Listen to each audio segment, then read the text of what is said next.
Bonjour à tous, c'est Crypto Kaiser, ravi de vous retrouver pour ce nouveau Kaiser News, le numéro 103. Alors d'ailleurs, nous sommes mardi, donc ce sera un Kaiser News Flash, donc pas très long.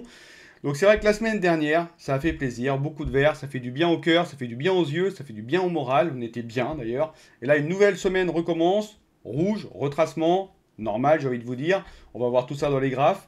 De nouvelles cryptos que je vais vous présenter, donc les cryptos qui performent, nous aurons également les cryptos à potentiel, les cryptos les plus recherchés, etc. Donc tout ça porte sur l'analyse de 2000 cryptos et je vous propose de démarrer dès maintenant, on y va.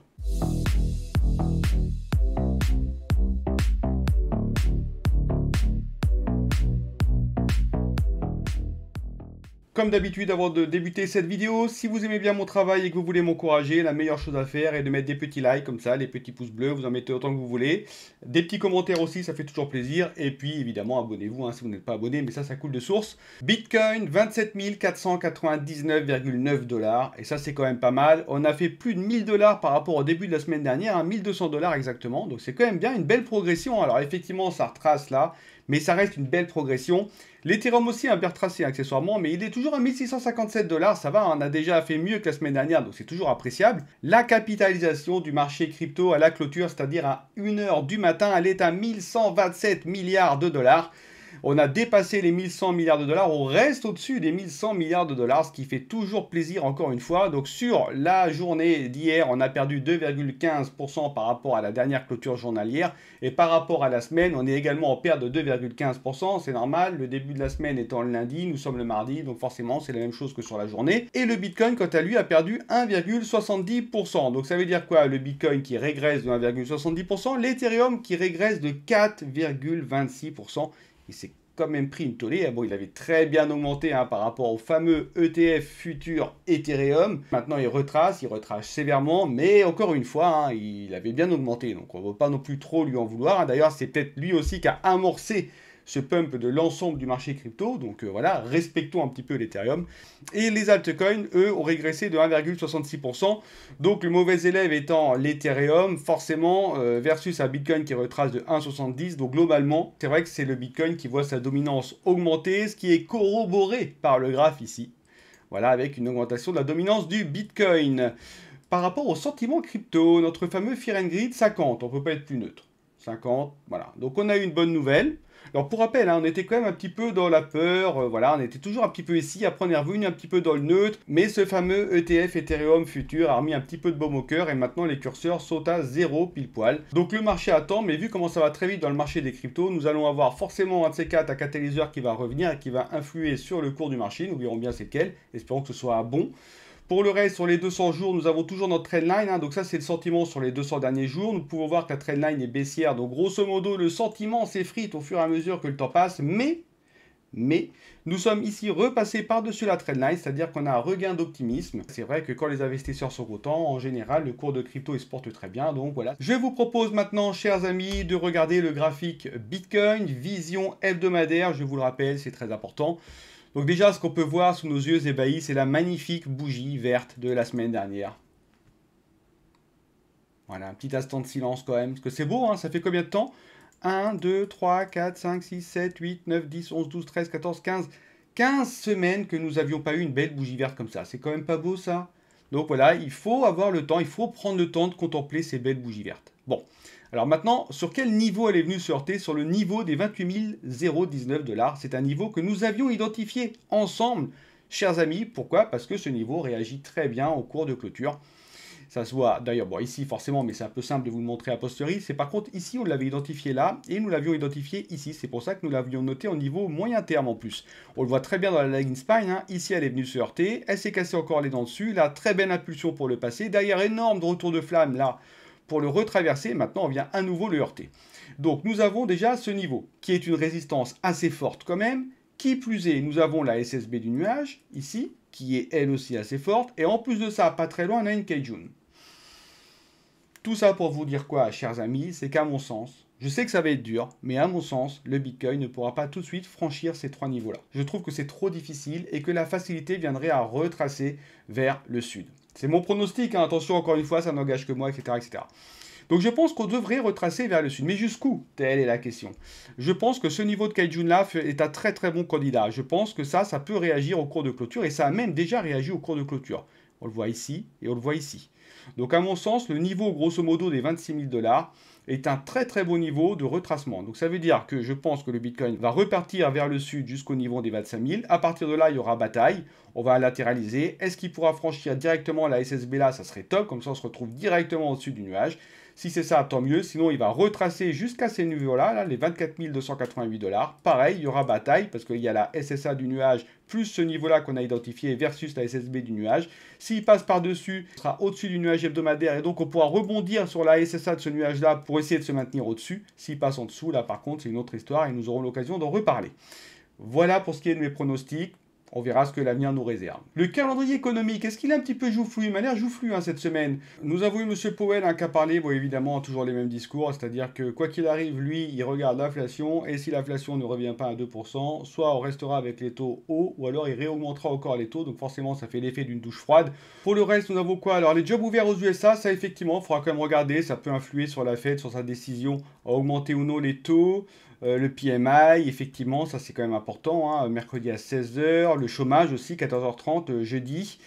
Voilà, je vous ai laissé le Valkyrie, effectivement, parce que c'est grâce à ça qu'on a eu ce magnifique pump, donc je l'ai laissé là, comme quoi, pour rappel, hein, la SEC a autorisé un ETF Ethereum futur. Et puis il y a également l'annonce de Grayscale, j'aurais pu la mettre ici, mais j'ai oublié, pour être tout à fait honnête. C'est Grayscale qui a demandé à la SEC de modifier son Ethereum Trust en Ethereum ETF Spot. Donc le Trust, hein, pour rappel, c'est une structure d'investissement qui détient de l'Ethereum dans le cas du Trust Ethereum. Et du coup, chacun peut investir dedans en achetant des parts de ce Trust. Donc on n'investit pas directement sur l'Ethereum, mais on investit dans le Trust qui lui-même détient les Ethereum. Donc on n'a pas directement accès à l'Ether. Alors que dans le spot Ethereum, le TF spot Ethereum, là c'est du coup chacun est exposé directement à l'Ether, donc au prix du marché, et peut donc en acheter, en vendre, etc. Donc c'est ça le principe, et c'est ça la demande qui a été faite par Grayscale. Valkyrie, hein, pour rappel, ils ont été priorisés par la SEC parce que eux ils demandaient juste une modification, et à mon avis Grayscale a voulu faire pareil. Ils possèdent déjà un trust Ethereum, et du coup ils veulent modifier pour le faire devenir un ETF spot Ethereum. Et comme c'est une modification, ils espéraient être priorisés par la SEC. Je pense que voilà, il doit y avoir une relation de cause à effet. Allez, je vous propose maintenant de regarder notre fameux top 15. Je n'ai eu aucun changement sur le top 15, hein, comme vous pouvez le voir. Donc le Bitcoin -2, donc c'est vrai que l'Ethereum s'est pris une petite claque avec -4, mais il avait bien pumpé, donc on lui pardonne. BNB toujours à 214, 0,51 pour l'XRP, ça ne change pas, ça non plus. Le Solana 23, le Solana quand même, il est passé au-dessus du Cardano, il a bien pumpé le Solana, hein. Pas mal, hein. Le Cardano du coup, lui, redevient 9e. Ok, toujours devant le Dogecoin, le Tron est toujours présent, le Toncoin, lui, il est là aussi, et toujours le Polkadot, Polygon et Litecoin qui ferment la marche. Pas grand chose à dire, hein. C'est Toncoin qui a fait la plus mauvaise performance avec un moins 5%, mais encore une fois, hein, je le répète à chaque fois, je pense que Toncoin, il est là pour durer, donc très bien. Je continue maintenant avec les cryptos qui ont le plus performé, grosse capitalisation, 1 à 250 pour rappel. Donc je débute avec le Bitcoin SV qui a pris 16 places, il est 50e, 20% d'augmentation au niveau de son prix, 92% au niveau de l'indice supply, ça c'est quand même très bien. Donc ça c'est un fork du Bitcoin Cash, lui-même fork du Bitcoin. Et donc il y a eu des améliorations, hein, par rapport à tout ça, c'est notamment l'augmentation de la taille des blocs, le fait qu'on puisse intégrer des contrats intelligents, il y a des débits qui sont plus élevés, etc. Ensuite nous avons eCash qui a pris 3 places, il est 70e, il a pris 5% au niveau de l'augmentation du prix, c'est quand même pas mal, hein, parce qu'on avait un marché qui retraçait, rappelez-vous quand même, il faut le dire, 1264% au niveau de l'augmentation de volume, ça c'est très bien aussi.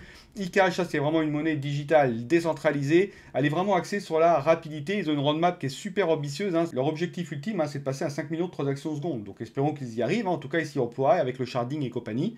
Donc voilà, en tout cas 70e, hein, elle est bien placée cette monnaie, hein. Ensuite on a Polymath, je vous en ai souvent parlé de Polymath, qui a pris 5% au niveau de son prix, 10% de place de gagner. Alors Polymath, ça c'est une plateforme de tokenisation qui est sur la blockchain Ethereum, hein, contrairement à Polymesh qui lui ne l'est pas, pour rappel.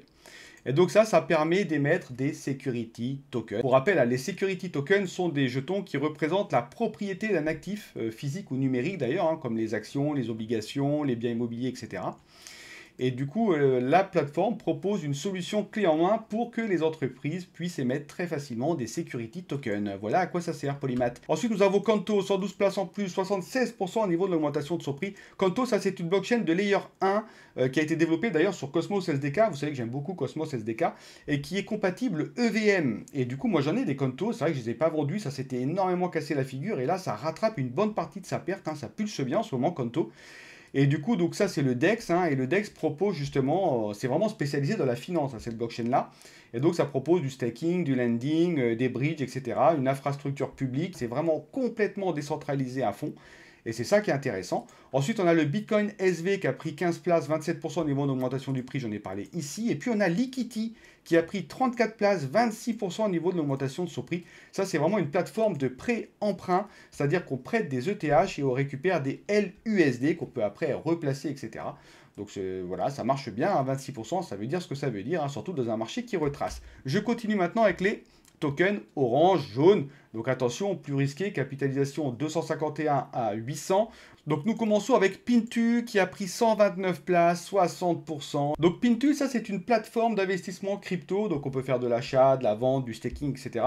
Et ce qui est intéressant, c'est qu'elle a obtenu l'accord BAP-BTI. Donc c'est la même chose que le PSAN en France. Et c'est ça qui lui donne toute sa légitimité. Et en plus, elle propose des services éducatifs, etc. pour démocratiser l'accès à la crypto. Donc elle est très populaire en Indonésie. C'est la raison pour laquelle elle pump de plus en plus. Ensuite, nous avons Akala, 45 places en plus, 15% d'augmentation au niveau de son prix.